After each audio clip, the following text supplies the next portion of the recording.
We have some tips today for you to have a really great time in your garden and be healthy too. One of the things that you should have at the beginning of your day in the garden is sunscreen. It's a wonderful way to keep yourself protected from the sun, and don't forget to reapply it because we sweat a lot and it might just sweat right off of your skin.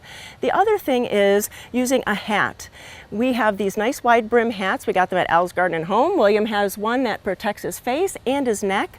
This one also has a nice wide brim that protects my face and my neck. Also, long sleeve shirts. You'll protect your arms from getting scratched and also protection from the sun. These are also some fancy shirts that we got at Al's. They're actually SPF protected, so you get protection from the long sleeves and also the sun.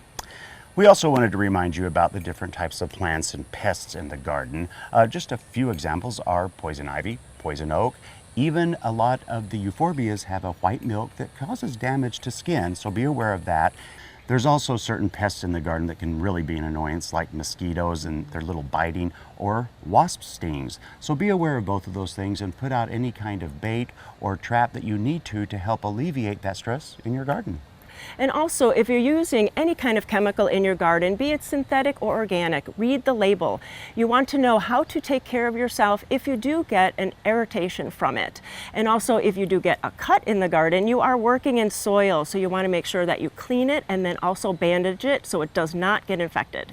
The last two ideas are really pretty simple. All we think you should do is maybe just go take a shower. Washes off a lot of stuff, and then do a load of laundry of the clothes that you wore, because that will get rid of a lot of the things that you bring into the house as well. Well, we hope these tips help you to have a really healthy and happy time in your garden this summer.